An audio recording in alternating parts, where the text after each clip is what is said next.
Okay, now that we know how to hold a guitar, we know the name of some of its parts, and we know how to hold a pick, it's time to learn how to tune the guitar. It's very important because the guitar sounds possibly bad if it's not tuned at all, and even an almost tuned guitar will still sound bad.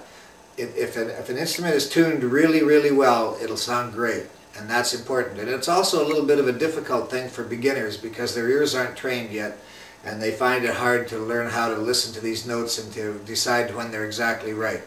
But anyway, here's how you do it. Now the guitar has 6 strings. It's divided up. The names of the strings are E string on the bottom, and its octave up here, E.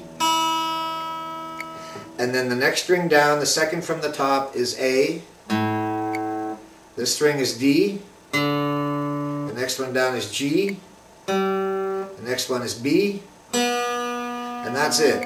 And it's very important to know those names of those strings. You have to know them, so you might as well commit to the memory right now. E, A, D, G, B, and E again.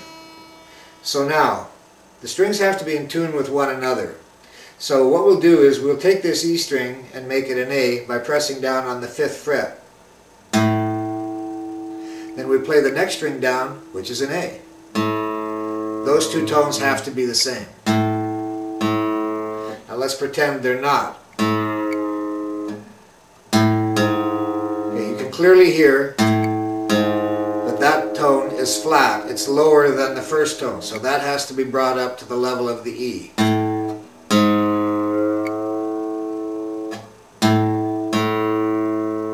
That's just about it right there. Now sometimes you can't tell, it's hard to do when things are noisy. There's a few tricks. One of them is to play the E string, ring the A string, and just tune it way sharp where you know it's wrong. Drop it back down below.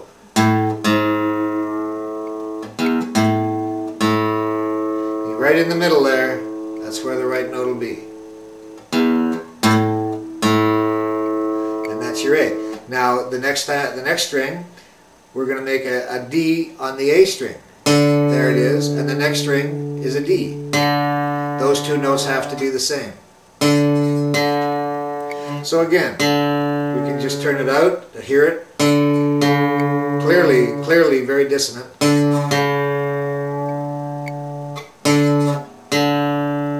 Pretty easy to put it in once you get a little practice. The next string is the same, again, the 5th fret. And the G string is, that one's right too. Now we play the G string, and this is where the only difference is you go to the 4th fret. Play G, you play a B, and then the B string, and then you go back to the E, the 5th fret,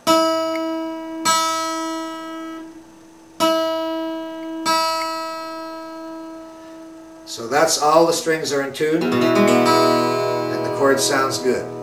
That's how you tune a guitar. Now there's some options that you can get the machines, and you can get a few things. One of the things that you can do to get your first note is go to the computer and just type in a search phrase saying E note on guitar or E note, and you'll find a website that'll play you a note. Alternatively, you can go to a piano and hit the E on a piano, and you'll get that note. Now, since it's easier to tune from the fatter strings to the thin strings, make sure you have the right octave E. Don't try to start with this one. It's a little harder to tune that to this note on a piano. Get the right octave. It'll be 8 notes away. And that's how you tune a guitar.